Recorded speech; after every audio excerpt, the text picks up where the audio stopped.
Hello everyone, हमारे channel में आप सबका स्वागत है। कैसे हैं आप लोग? आई होप अच्छे होंगे, आपकी तैयारी अच्छी चल रही होगी।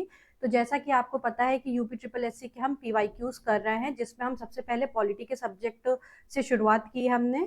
तो आज हम उसके आगे के क्वेश्चंस देखेंगे। और अभी तक पॉलिटी में हमने भारत का संवैधानिक विकास, उद्देशिका, नागरिकता कर ली है। अब हम मौलिक अधिकार कर रहे हैं। इसके पहली वाली क्लास में आपने मौलिक अधिकारों के भी कुछ क्वेश्चन देखे होंगे, कुछ क्वेश्चन उसके बचे रह गए थे। तो चलिए आगे के क्वेश्चन देखते हैं, जिसमें सबसे पहला क्वेश्चन है। देखिए, मौलिक अधिकारों के क्वेश्चन देखने से पहले थोड़ा सा हम मौलिक अधिकारों के बारे में जान लेते हैं, ठीक है। तो देखिए, मौलिक अधिकार सबसे पहली बात कि लिए कहाँ से गए हैं। तो मौलिक अधिकारों को लिया गया है यूएसए से, ठीक है। कहाँ से लिया गया है? यूएसए के संविधान से लिया गया है। और इसका वर्णन भारतीय संविधान के भाग 3 में है। अनुच्छेद 12 से 35 तक में इसका वर्णन है, ठीक। और संविधान के भाग 3 को, यानी कि जिसमें भारत के मौलिक अधिकारों की चर्चा की गई है, इसको क्या बोलते हैं? भारत का अधिकार पत्र या भारत का मैग्ना कार्टा कहा जाता है। आपसे डायरेक्ट क्वेश्चन ये पूछता है कि भारत का मैग्ना कार्टा किसे कहा जाता है, तो किसको बोला जाएगा? संविधान के भाग 3 को बोला जाएगा। आप ये ध्यान रखेंगे, ठीक। जो ये मैग्ना कार्टा है, ये एक फ्रांसीसी शब्द है, लेकिन इसका प्रयोग इंग्लैंड में होता है। भारतीय नागरिकों के लिए मौलिक अधिकारों के प्रावधानों का अनुप्रयोग में राज्य शब्द का उपयोग व्यापक अवधारणा में किया जाता है, ठीक है। चलिए आगे बढ़ते हैं। अब राज्य होता क्या है? तो सबसे पहली बात, तो जो राज्य का उल्लेख है संविधान में, वो अनुच्छेद 12 के तहत किया गया है।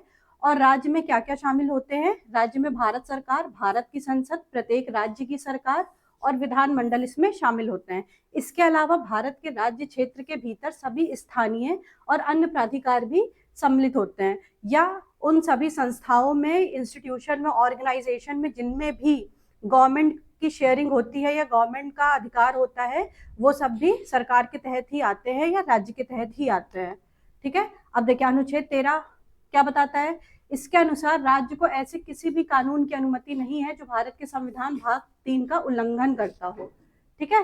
कहने का तात्पर्य यह है कि राज्य की सरकार ऐसा कोई भी कानून नहीं बना सकती है जो कि मौलिक अधिकारों का उल्लंघन करता हो, ठीक है। ये कौन से आर्टिकल में बोला गया है? ये बोला गया है अनुच्छेद 13 में, और ये आपके लिए बहुत महत्वपूर्ण है।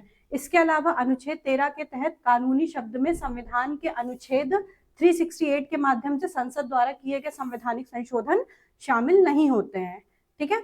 और मौलिक अधिकारों में संशोधन हो सकता है, ठीक है। ये तथ्य इंपॉर्टेंट है कि मौलिक अधिकारों में संशोधन किया जा सकता है। कौन से अनुच्छेद के तहत? अनुच्छेद 368 के तहत इससे मौलिक अधिकारों में संशोधन किया जा सकता है।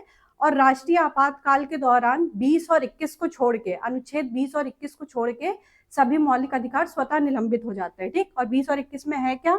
जीवन और व्यक्तिगत स्वतंत्रता के अधिकार को छोड़कर अन्य सभी मौलिक अधिकार आपके स्थगित हो जाते हैं। आगे बढ़ते हैं। देखिए, मौलिक अधिकार असीमित नहीं होते हैं, लेकिन ये वाद योग होते हैं, ठीक है। ये असीमित नहीं है। राज्य उन पर युक्तियुक्त प्रतिबंध लगा सकता है। प्रतिबंध का कारण उचित है या नहीं, इसका निर्णय अदालत करती है। जैसे मान लीजिए कि मौलिक अधिकार ऐसे तो बहुत जरूरी होते हैं, लेकिन अगर राष्ट्रीय आपातकाल लगा तो उस पर सीमित समय के लिए उसको रोक दिया जाएगा, ठीक है। यानी कि उस पर प्रतिबंध लगाया जा सकता है। इसका क्या मतलब है? कि इस पर युक्तियुक्त प्रतिबंध लगाया जा सकता है। इसके अलावा मौलिक अधिकारों की सुरक्षा के लिए व्यक्ति उच्च न्यायालय और उच्चतम न्यायालय जा सकता है। देखिए, मौलिक अधिकारों का उल्लंघन अगर होता है तो न्यायालय के पास रिट जारी करने का अधिकार होता है। तो ये जो रिट जारी करते हैं, ये जो उच्च न्यायालय है वो अनुच्छेद 226 के तहत जारी कर सकता है, और उच्चतम न्यायालय यानी कि सुप्रीम कोर्ट अनुच्छेद 32 के तहत रिट जारी कर सकता है। वैसे अगर कभी भी आपके मौलिक अधिकार का उल्लंघन हो रहा है तो आप डायरेक्ट सुप्रीम कोर्ट भी जा सकते हैं, ठीक है। देखिए, पीड़ित व्यक्ति सीधे उच्चतम न्यायालय भी जा सकता है। ये आवश्यक नहीं है कि केवल उच्च न्यायालय के खिलाफ ही वहां अपील लेके जाए। अगर आपके किसी भी प्रकार के मौलिक अधिकारों का हनन हो रहा है तो आप सीधे सर्वोच्च न्यायालय में अपील कर सकते हैं। मूल संविधान में 7 मौलिक अधिकार थे, लेकिन 44वें संविधान संशोधन के द्वारा संपत्ति के अधिकार को मौलिक अधिकार की सूची से हटाकर संविधान के भाग 12 में अनुच्छेद 300 का के अंतर्गत कानूनी अधिकार के रूप में रखा गया। और ये जो संपत्ति का अधिकार था, ये आपके अनुच्छेद 19 में किसके तहत था? अनुच्छेद 31 में इसका वर्णन था संपत्ति के अधिकार का, और 19(1)(f) में था, ठीक है। फिर इसको 44th कॉन्स्टिट्यूशन अमेंडमेंट के द्वारा, जो कि हुआ था 1978 में, इसके द्वारा इसको यहाँ से हटाकर कहाँ रख दिया गया? संविधान के भाग 12 में अनुच्छेद 300A के अंतर्गत इसको रख दिया गया। ठीक है, तो अब ये जो संपत्ति का अधिकार है ये मौलिक अधिकार ना होके ये कानूनी अधिकार हो गया है। ठीक है, ये आप ध्यान रखेंगे। अब देखिए 1931 में कराची अधिवेशन में, जिसकी अध्यक्षता सरदार वल्लभ भाई पटेल जी ने करी थी, इन्होंने कांग्रेस ने घोषणा पत्र में मूल अधिकारों की मांग करी थी। ठीक है, और मूल अधिकारों का जो प्रारूप था ये जवाहरलाल नेहरू ने तैयार किया था। ये तथ्य कुछ इंपॉर्टेंट है जो कि इतिहास से संबंधित है कि मौलिक अधिकार हमारे संविधान में आए कैसे, है ना, तो ये उससे संबंधित तथ्य है, ये आप ध्यान में रखेंगे। ठीक है, आगे बढ़ते हैं। देखिए अब मौलिक अधिकार की कैटेगरीज देख लीजिए, किस किस कैटेगरी में डिवाइड है। तो सबसे पहले समानता का अधिकार, ठीक है, स्वतंत्रता का अधिकार, शोषण के विरुद्ध अधिकार, धार्मिक स्वतंत्रता का अधिकार, संस्कृति और शिक्षा संबंधी अधिकार, संवैधानिक उपचारों का अधिकार। समानता का अधिकार अनुच्छेद 14 से 18 में है, स्वतंत्रता का अधिकार 19 से 22 में है, शोषण के विरुद्ध अधिकार अनुच्छेद 23 और 24 में है, और धार्मिक स्वतंत्रता का अधिकार अनुच्छेद 25 से 28 के मध्य है, संस्कृति और शिक्षा संबंधी अधिकार अनुच्छेद 29 से 30 में है, और संवैधानिक उपचारों का अधिकार यह अनुच्छेद 32 में है। ठीक है, तो यहाँ तक हमने कुछ बेसिक फैक्ट्स देख लिए। देखिए 1 से लेकर 14 तक के प्रश्न हम आपने कल वाली क्लासेस में देखे थे। आज हम मौलिक अधिकारों के प्रश्न उससे आगे देखेंगे 15 से। ठीक है, तो सबसे पहला प्रश्न है इसमें, भारत के संविधान का कौन सा अनुच्छेद व्यक्तिगत संपत्ति के लिए सुरक्षा प्रदान करता है? ठीक है, तो व्यक्तिगत संपत्ति के लिए सुरक्षा प्रदान करता है 300A। ठीक, अभी आपको ये बताया ही था कि जो संपत्ति का अधिकार था ये पहले मूल अधिकार में शामिल था। ठीक है, कौन से आर्टिकल के तहत? 19(1)(f) के तहत, लेकिन 44वें संविधान संशोधन के अधिनियम के द्वारा इसको कानूनी अधिकार बना दिया गया, और ये संविधान के भाग 12 में शामिल हो गया। ठीक है, किसके तहत? 300A के तहत या 300 के तहत। ठीक है, तो ये ध्यान रखेंगे। देखिए भारतीय संविधान के अनुच्छेद 300A व्यक्तिगत संपत्ति के लिए सुरक्षा प्रदान करता है, जिसमें कहा गया है कि विधि के प्राधिकार के बिना व्यक्तियों को संपत्ति से वंचित नहीं किया जाएगा। ठीक, इसके अलावा जैसे यहाँ ऑप्शन में 108 था, तो 108 क्या कहता है? ये दोनों सदनों की संयुक्त बैठक का प्रावधान करता है, और अनुच्छेद 265 विधि के प्राधिकार के बिना करों का अधिरोपण नहीं किया जा सकता है, इसका प्रावधान करता है। जब कारावास की अवधि 3 महीने से कम हो तो एकांत कैद की सजा को क्रियान्वित करने में ऐसा कारावास किसी भी स्थिति में कितने समय से ज्यादा नहीं होगा? ठीक, जब कारावास की अवधि 3 महीने से कम हो तब एकांत कैद यानी कि अकेले कैद करने का जो भी टाइम होगा वो एक समय पर 14 दिन से ज्यादा का नहीं होगा।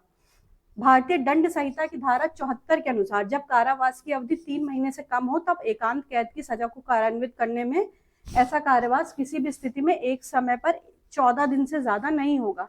यहाँ पे आप ये ध्यान रखेंगे कि आपको जो भी प्रश्न कराए जा रहे हैं ये कोई नए प्रश्न नहीं है, ये सारे वही प्रश्न हैं जो UPSSC में आ चुके हैं। ठीक है, तो आप ये देखकर ये अंदाजा लगा सकते हैं कि आने वाले एग्जाम्स में आपसे कैसे क्वेश्चन पूछा जाएगा। हो सकता है आपको 1-2 क्वेश्चन इररिलेवेंट लगे, आपको लगे कि ऐसा ना हो या ऐसा ना आए, तो ये बिल्कुल पॉसिबल है क्योंकि आने वाले समय में थोड़ा क्वेश्चन चेंज हो सकते हैं, लेकिन आप टॉपिक ध्यान में रखेंगे, टॉपिक नहीं चेंज होगा, क्वेश्चन पूछने का तरीका चेंज हो सकता है। ठीक है, चलिए आगे बढ़ते हैं। भारतीय संविधान में वाक्यांश कानून द्वारा स्थापित प्रक्रिया की अवधारणा कहाँ से ली गई है? ऑस्ट्रेलिया के संविधान से, कनाडा के संविधान से, संयुक्त राज्य अमेरिका के संविधान से या जापान के संविधान से? तो कानून द्वारा स्थापित प्रक्रिया ली गई है जापान के संविधान से। ठीक है, बच्चों को मुफ्त और अनिवार्य शिक्षा का अधिकार 2009 शिक्षा का किस वर्ष से किस वर्ष की आयु के बीच हर बच्चे का मौलिक अधिकार है? ये बताइए। 8 और 16, 6 और 16, 8 और 14 और 6 और 14, तो ये है 6 से 14 वर्ष की आयु के बच्चे का मौलिक अधिकार। ठीक है, देखिए बच्चों को मुफ्त और अनिवार्य शिक्षा का अधिकार अधिनियम 2009 शिक्षा को 6 से 14 वर्ष की आयु के बच्चे के बीच हर बच्चे का ये मौलिक अधिकार है, और ये अनुच्छेद 21 में राज्य 6 से 14 वर्ष की आयु के समस्त बच्चों को ऐसे ढंग से जैसे कि राज्य विधि द्वारा अवधारित करे निःशुल्क और अनिवार्य शिक्षा उपलब्ध कराता है। ठीक है, और ये प्रावधान जोड़ा गया था 86वें संविधान संशोधन अधिनियम के द्वारा। ठीक, इसके द्वारा मौलिक अधिकार में 11वां पॉइंट जोड़ा गया था, और मौलिक अधिकार, ये मौलिक कर्तव्य में 11वां पॉइंट जोड़ा गया था, और मौलिक अधिकार में 21A जोड़ा गया था। ठीक है, ये ध्यान रखेंगे। कौन सा संविधान संशोधन था? 86वां संविधान संशोधन था, जिसके द्वारा मौलिक कर्तव्य में 11वां पॉइंट जोड़ा गया था और मौलिक अधिकार में 21A जोड़ा गया था। ठीक, जो कि शिक्षा से संबंधित है, जिसमें 6 से 14 वर्ष की आयु के बच्चों को निःशुल्क शिक्षा उपलब्ध कराने का प्रावधान राज्य करेगा। भारतीय संविधान के अनुच्छेद 19 में कितने प्रकार की स्वतंत्रता का प्रावधान किया गया है? तो संविधान के अनुच्छेद 19 में 6 प्रकार की स्वतंत्रता का प्रावधान किया गया है। ये कौन कौन से हैं ये देखिए, 19A, 19B, 19C, 19G, 19C और 19G। तो 19A में क्या है? बोलने की स्वतंत्रता। 19B में शांतिपूर्ण बिना हथियारों के एकत्रित होने और सभा करने की स्वतंत्रता। इसको आप ऐसे याद रखेंगे, बोलने की स्वतंत्रता, सभा करने की स्वतंत्रता।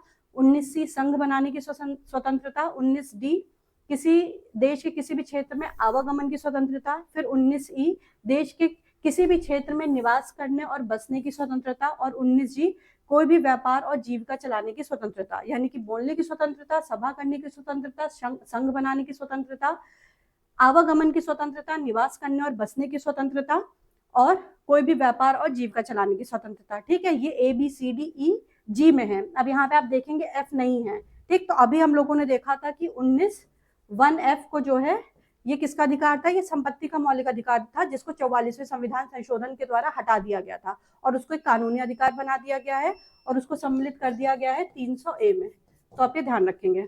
आगे बढ़ते हैं। देखिए, अनुच्छेद 19 में 6 प्रकार की स्वतंत्रता की घोषणा है। ठीक, ये उसी से संबंधित डिटेल्स है, आप ये पढ़ लीजिएगा। आगे बढ़ते हैं। हैबियस कॉर्पस याचिका का शाब्दिक अर्थ क्या होता है? हैबियस कॉर्पस ये एक रिट है जो कि अनुच्छेद 32 में है। ठीक, अगर आपके मौलिक अधिकार का उल्लंघन हो रहा है तो उच्च न्यायालय और उच्चतम न्यायालय रिट जारी करती है। ठीक, लेकिन यहाँ पे जो हैबियस कॉर्पस रिट है इसका वर्णन अनुच्छेद 32 में किया गया है। तो हैबियस कॉर्पस का अर्थ होता है किसी को सशरीर पेश करना। ठीक है, ये एक प्रकार की कानूनी आशा पत्र होता है जिसके द्वारा किसी गैर कानूनी कारणों से गिरफ्तार व्यक्ति को रिहाई मिल सकती है। ठीक, आगे बढ़ते हैं। या अदालत द्वारा पुलिस या अन्य गिरफ्तार करने वाली राजकीय संस्था को यह आदेश जारी करता है कि बंदी को जीवित या मृत अदालत में पेश किया जाए और उसके विरुद्ध लगे हुए आरोपों को अदालत में बताया जाए। संवैधानिक उपचारों के अधिकार को डॉक्टर BR अम्बेडकर ने संविधान की आत्मा कहा है। ये स्टेटमेंट महत्वपूर्ण है। ये एज इट इज आपके एग्जाम में पूछता है कि संवैधानिक उपचारों के अधिकार को किसने संविधान की आत्मा कहा? तो ये कौन होंगे? डॉक्टर BR अम्बेडकर ने। और अनुच्छेद 32 मौलिक अधिकारों को प्रवर्तित करने के लिए समुचित कार्रवाइयों द्वारा उच्चतम न्यायालय में आवेदन करने का भी अधिकार प्रदान करता है। ठीक, इसके अलावा और कौन कौन से रिट्स होते हैं? बंदी प्रत्यक्षीकरण, हैबियस कॉर्पस, परमादेश, प्रतिषेध, उत्प्रेषण, उत्प्रेषण, अधिकार परीक्षा यानी कि क्यो वारंटो। मौलिक अधिकार उनके आधुनिक नाम है जिन्हें पारंपरिक रूप से डैश के रूप में जाना जाता है। तो मौलिक अधिकार एक तरीके के प्राकृतिक अधिकार होते हैं जिन्हें पारंपरिक रूप से प्राकृतिक अधिकार के रूप में जाना जाता है। ठीक, मौलिक अधिकारों को उनके मौलिक अधिकार तो आधुनिक नाम है, इसका पारंपरिक रूप से नाम क्या था? प्राकृतिक अधिकार। ठीक है, और इनका वर्णन भाग 3 में अनुच्छेद 12 से 35 तक है। निम्न में से कौन सा मौलिक अधिकार भारत के नागरिकों के लिए उपलब्ध है और विदेशियों के लिए नहीं है? देखिए, सार्वजनिक रोजगार के मामलों में समानता। ठीक, किसमें किसमें विदेशी नागरिकों के अधिकार सेम है कि धार्मिक मामलों का प्रबंधन करने की स्वतंत्रता। ठीक है, मान लीजिए वो भारत आते हैं तो भी ऐसा नहीं है कि वहां ये भारत आए तो जो भारत में धर्म प्रचलित है वो उनको अपना, उनका जो अपना धर्म है वो वही फॉलो करते हैं। जीवन और निजी स्वतंत्रता का संरक्षण। ठीक, और कुछ मामलों में गिरफ्तारी और कैद के विरुद्ध संरक्षण। ठीक, लेकिन सार्वजनिक रोजगार के मामलों में उनको समानता नहीं है। वो यहाँ पे आके जैसे हम भारतीय जो रोजगार के साधन जुटाते हैं या रोजगार करते हैं वो ऐसा नहीं कर सकते हैं। इसके लिए उन्हें अलग से परमिशन की जरूरत होती है। ठीक है, इसीलिए ये अधिकार विदेशियों को उपलब्ध नहीं है। सार्वजनिक रोजगार के मामले में समानता का मौलिक अधिकार भारत के नागरिकों के लिए उपलब्ध है जबकि ये विदेशियों के लिए उपलब्ध नहीं है। यह मौलिक अधिकार भारत के संविधान के अनुच्छेद 16 में दिया गया है। इसके अलावा धार्मिक मामलों का प्रबंधन करने की स्वतंत्रता अनुच्छेद 26 में है। जीवन और निजी स्वतंत्रता का संरक्षण अनुच्छेद 21 में है। कुछ मामलों में गिरफ्तारी और कैद के विरुद्ध संरक्षण अनुच्छेद 22 में है। देखिए, बाकी जो आर्टिकल्स है ना कि और कौन से प्रावधान कौन से आर्टिकल में किए गए हैं ये भी आप याद कर लीजिए क्योंकि इससे भी आपसे प्रश्न पूछे जाएंगे। ठीक है, जैसे कि धार्मिक मामलों के प्रबंध की स्वतंत्रता अनुच्छेद 26, जीवन और निजी स्वतंत्रता 21 और कुछ मामलों की गिरफ्तारी और कैद के विरुद्ध संरक्षण अनुच्छेद 22 में। इन सब से प्रश्न पूछे गए हैं। वनों, झीलों, नदियों और वन्य जीव सहित प्राकृतिक पर्यावरण की रक्षा करना और उसमें सुधार करना क्या है? एक व्यक्तिगत अधिकार है, विधिक अधिकार है, मौलिक अधिकार है या मौलिक कर्तव्य है? ये एक मौलिक कर्तव्य है। ठीक है, देखो, मौलिक कर्तव्यों को सरदार स्वर्ण सिंह समिति की अनुशंसा पर भारतीय संविधान में 42वें संविधान संशोधन अधिनियम 1976 के द्वारा जोड़ा गया था। इसे भाग 4 का में अनुच्छेद 51 का के तहत रखा गया है, जिसमें 11 मौलिक अधिकारों का उल्लेख किया गया है। देखिए, इसमें एक मौलिक कर्तव्य का प्रश्न आ गया है, कोई बात नहीं, इसको हम और डिटेल में जब हम मौलिक कर्तव्य का चैप्टर पढ़ेंगे तो उसमें करेंगे। भारतीय संविधान के निर्माताओं द्वारा मौलिक अधिकार के विचारों को कहाँ से लिया गया है? तो मौलिक अधिकारों के विचार को लिया गया है संयुक्त राज्य अमेरिका के संविधान से, ठीक है। और भाग 3 में है ये, अनुच्छेद 12 से 35 तक। भारतीय संविधान के अनुच्छेद 26 द्वारा निम्नलिखित में से कौन से अधिकार की गारंटी दी जाती है? अनुच्छेद 26 के द्वारा धार्मिक स्वतंत्रता का अधिकार, अंतरात्मा की स्वतंत्रता का अधिकार, धार्मिक और धर्मार्थ उद्देश्य के लिए संस्थाओं की स्थापना और रख रखाव करने का अधिकार, किसी भी धर्म को मानने का अधिकार। तो ये क्या है? धार्मिक और धर्मार्थ उद्देश्यों के लिए संस्थाओं की स्थापना और रख रखाव करने का अधिकार। और अनुच्छेद 25 में क्या बोला गया है? अंतःकरण की और धर्म के अबाध रूप से मानने, आचरण और प्रत्याचार करने की स्वतंत्रता के बारे में उल्लेख है, ठीक है। देखिए, भारतीय संविधान के अनुच्छेद 25 से 28 तक में धार्मिक स्वतंत्रता को एक मौलिक अधिकार के रूप में वर्णीकृत किया गया है। इसके अलावा हम बाकी भी देख लेते हैं कि 25 से 28 में क्या क्या दिया हुआ है। अनुच्छेद 25 कहता है कि धर्म की अभिवृद्धि के लिए प्रयास करने की स्वतंत्रता होगी। अनुच्छेद 26 कहता है धार्मिक संस्थाओं के संचालन की स्वतंत्रता होगी। अनुच्छेद 27 कहता है किसी धर्म को प्रोत्साहित करने हेतु कर से छूट, यानी कि कोई कर नहीं लगाया जाएगा, ठीक है। किसी भी धर्म को बढ़ाने के लिए कोई कर नहीं लगाया जाएगा। इसके अलावा क्या है कि धार्मिक संस्थाएं जो होती हैं वो अपना संचालन जैसे चाहे वैसे कर सकती हैं, स्वतंत्र होती हैं, उन पे किसी प्रकार का नियंत्रण नहीं होगा। और 25 क्या बोलता है? धर्म की अभिवृद्धि के लिए प्रयास करने की स्वतंत्रता, यानी कि अगर अपने धर्म को बढ़ाना है तो आप जैसे भी चाहे प्रयास कर सकते हैं, ठीक। बस वो गैर कानूनी नहीं होना चाहिए, बाकी आपको हर तरीके की छूट है। और अनुच्छेद 28 कहता है कुछ विशिष्ट संस्थाओं में धार्मिक आदेशों को जारी करने की स्वतंत्रता, ठीक। ये ध्यान रखेंगे आप, 25, 26, 27, 28 धर्म से संबंधित है। और किसमें क्या बोला गया है आप ये ध्यान रखेंगे। भारतीय संविधान के अनुच्छेद 19 में निम्नलिखित में से किस मौलिक अधिकार का उल्लेख नहीं है? अनुच्छेद 19 में किसका उल्लेख नहीं है? संगम और संघ बनाने का अधिकार, ये तो है। जीवन और व्यक्तिगत स्वतंत्रता का अधिकार, ये नहीं है। भारत के संघ में स्वतंत्र रूप से आवागमन करने का अधिकार, ये भी है। और वाक और अभिव्यक्ति की स्वतंत्रता, ये भी है, ठीक है।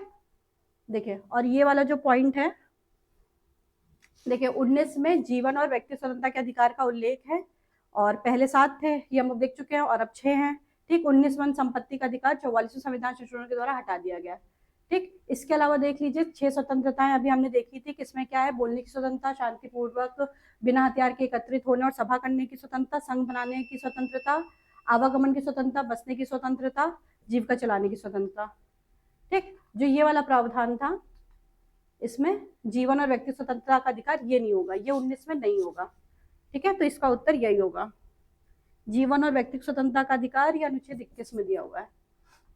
आगे बढ़ते हैं। डैश के मौलिक अधिकार के प्रतिबंध के तहत सरकार कुछ स्थितियों में हथियार के बिना हो रही शांतिपूर्ण सभा को सीमित कर सकती है। उदाहरण के लिए मामला अगर सार्वजनिक व्यवस्था के हित में हो, ठीक। तो ये किससे संबंधित है? स्वतंत्रता से, शोषण के विरुद्ध, संवैधानिक उपचार या समानता। ये किसके तहत है? स्वतंत्रता के अधिकार के तहत है। देखिए, स्वतंत्रता के मौलिक अधिकार पर प्रतिबंध के तहत सरकार कुछ स्थितियों में हथियारों के बिना हो रही शांतिपूर्ण सभा को सीमित कर सकती है, जैसे कि अगर मामला सार्वजनिक व्यवस्था के हित में हो या लोक हित में हो। संविधान के किस अनुच्छेद का अर्थ यह भी है कि भारतीय नागरिक अथवा दूसरे किसी भी व्यक्ति के साथ भिन्न भिन्न परिस्थितियों में भिन्न भिन्न तरीके से बर्ताव किया जाएगा? विधि के समक्ष समता, सामाजिक एकता, उपाधियों का अंत, या लोक नियोजन के विषय में अवसर की समता। इसका उत्तर क्या होगा? विधि के समक्ष समता। इसमें क्या बोला गया है कि भारतीय नागरिक अथवा दूसरे किसी भी व्यक्ति के साथ भिन्न भिन्न परिस्थितियों में भिन्न भिन्न तरीके से बर्ताव किया जाएगा, ठीक। ये विधि के समक्ष समता की बात होती है, ये आप ध्यान रखेंगे, ठीक है। विधि के समक्ष सब कोई बराबर है, लेकिन अगर मान लीजिए केस हो गया कि कोई एक बहुत गरीब है और कोई एक बहुत अमीर है, तो उसको भी इक्वली ही ट्रीट किया जाएगा न्याय के मामले में, ठीक। अगर मर्डर कर दिया है तो वो कितना भी अमीर से अमीर आदमी हो, उसको भी सजा होगी, उसमें ये इस आधार पे नहीं बच सकता है कि वो अमीर है, ठीक है। और कितना भी गरीब से गरीब हो, अगर उसने मर्डर किया है तो उसको भी वही सजा होगी जो किसी अमीर को होगी। तो इसमें समान प्रावधान किया जाएगा। और यहाँ पे बोला गया है भिन्न तरीके से बर्ताव किया जाएगा, तो इसका अर्थ अलग है ना, कि जैसे कि मान लीजिए कि अगर महिलाएं हैं, है ना, या किसी दूसरे कास्ट के हैं, तो उसमें जो स्पेशल प्रोविजन उनको दिया गया है उसके तहत प्रावधान किया जाएगा। देखिए अनुच्छेद 14 यह प्रावधान करता है कि भारतीय भू क्षेत्र में किसी भी व्यक्ति को विधि के समक्ष समता अथवा विधियों का समान संरक्षण से वंचित नहीं किया जाएगा। यह अधिकार भारतीय नागरिकों और विदेशी नागरिकों दोनों को प्राप्त है, लेकिन विधि निर्माण और उनके संरक्षण के संबंध में कुछ अपवाद भी है। राष्ट्रपति, राज्यपाल, राजनयिक, सांसदों, विधायकों को विशेषाधिकार प्रदान किया गया है। इसके अतिरिक्त समाज के विभिन्न वर्गों के संबंध में भिन्न भिन्न कानून बनाया जा सकता है। राज्य स्वयं एक वर्ग हो सकता है, साथ ही भौगोलिक या क्षेत्रीय आधार पर विषमता भी मान्य है। स्वतंत्रता के अधिकार में क्या क्या निहित है? कोई भी पेशा अपनाना, भाषण की स्वतंत्रता, अस्पृश्यता का उन्मूलन, धर्म का पालन और प्रचार। तो इसमें तो एक ये ए होगा, भाषण की स्वतंत्रता होगी। अस्पृश्यता नहीं होगा क्योंकि इसका प्रावधान अनुच्छेद 17 में किया गया है, और धर्म का पालन भी नहीं होगा, यानी कि इसका उत्तर क्या होगा? ए एंड बी होगा। ठीक है, देखिए कौन कौन सी स्वतंत्रताएं हैं 19 से 22 में। यहाँ पे सिर्फ 19 की बात हुई है। वाक्य और अभिव्यक्ति, शांतिपूर्ण सम्मेलन, संगम और संघ, भ्रमण की स्वतंत्रता, निवास या बसने की स्वतंत्रता, वृत्ति, उपजीविका, व्यापार या कारोबार की स्वतंत्रता।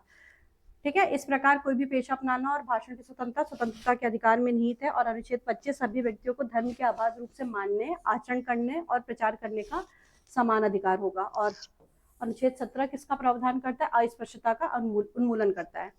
भारतीय नागरिकों के मौलिक अधिकारों के बारे में कौन सा सही है? राज्य किसी भी नागरिक के भाषण और अभिव्यक्ति की स्वतंत्रता पर प्रतिबंध लगा सकता है यदि वह दूसरे देश के साथ भारत के मैत्रीपूर्ण संबंधों पर प्रभाव डालती है। ये बिल्कुल सही है। आपातकाल के दौरान स्वतंत्रता के अधिकारों को स्थगित किया जा सकता है तथा प्रतिबंध लगाए जा सकते हैं, तो ये भी सही है। ठीक है, जब भी आपातकाल लगता है उस समय अनुच्छेद 20 और 21 स्थगित हो जाता, उसको 20 और 21 छोड़ के बाकी सभी मौलिक अधिकार स्थगित हो जाते हैं। तो इसमें क्या सही होगा? इसमें दोनों ही ठीक है। देखें, ठीक है, चलिए आगे बढ़ते हैं। ये देखिए, अगर वह दूसरे देश के साथ भारत के मैत्रीपूर्ण संबंधों पर प्रभाव डालता है, अनुच्छेद 19।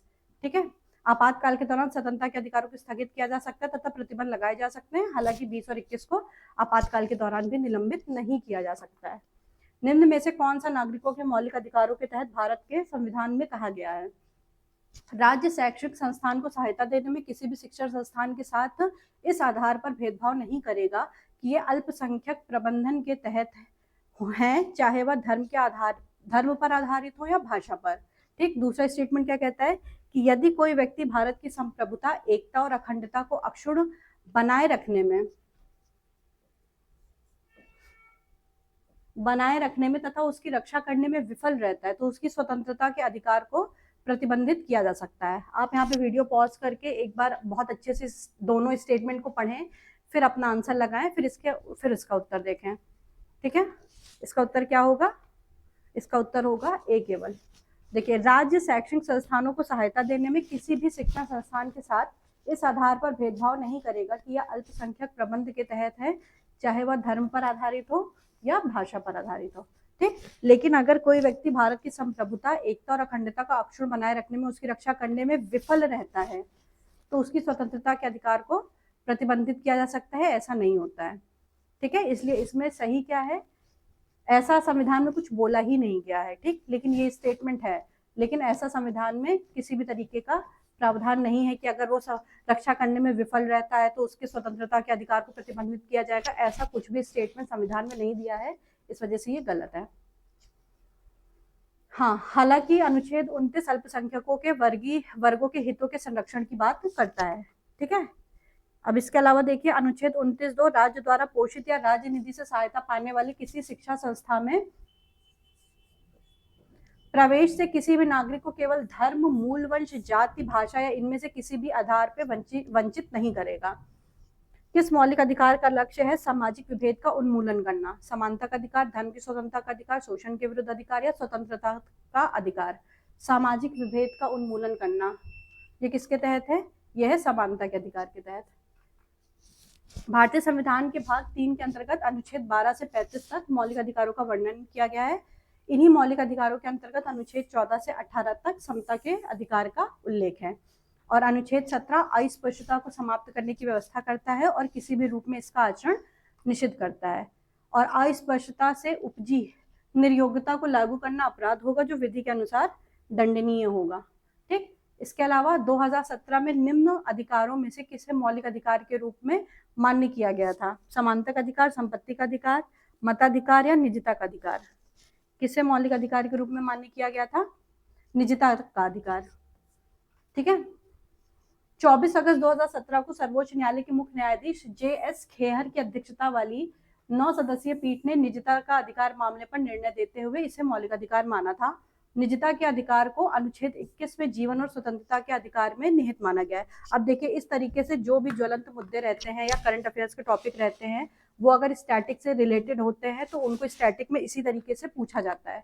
ठीक है, कि 2017 में निम्न अधिकारों में से किसे मौलिक अधिकार के रूप में शामिल किया गया। तो यहाँ पे आप देख रहे हैं स्टैटिक टॉपिक भी है और करंट से भी रिलेटेड है। तो आप जब भी पढ़ेंगे करंट अफेयर्स तो ये भी ध्यान रख के पढ़ेंगे कि ये आपसे कैसे स्टैटिक के क्वेश्चन के रूप में पूछा जा सकता है। ठीक है। ये देखिए, निजता का अधिकार मानवीय गरिमा का अभिन्न अंग होता है और इसे संविधान के भाग 3 के तहत प्रदत्त स्वतंत्रता के अधिकार का एक हिस्सा भी है। उपाधियों का अंत संविधान के अंतर्गत किसमें है? सांस्कृतिक और शैक्षणिक अधिकार में है, समानता के अधिकार में है, स्वतंत्रता के अधिकार में है या शोषण के विरुद्ध अधिकार में है? तो उपाधियों का अंत है हमारा समानता के अधिकार के तहत, अनुच्छेद 18 में बोला गया है ये। ठीक है, ये ध्यान रखेंगे आप। और अनुच्छेद 18 किसके तहत आता है? समानता के अधिकार के तहत आता है, जो कि आर्टिकल 14 से लेके आर्टिकल 18 तक में है। समानता के अधिकार के तहत 14 से 18 के अंतर्गत आता है और ये जो उपाधियों का अंत है ये अनुच्छेद 18 में वर्णित है। ठीक है, तो आज के लिए मौलिक अधिकार के इतने ही प्रश्न। इसके आगे के प्रश्न हम अगले चैप्टर में देखेंगे, अगली क्लास में देखेंगे। तब तक आप प्रैक्टिस करते रहें। अगर आपके कोई डाउट हो या आपके कोई सजेशंस हो तो आप बिल्कुल पूछ सकते हैं। ठीक है, तब तक के लिए पढ़ते रहें। Thank you very much.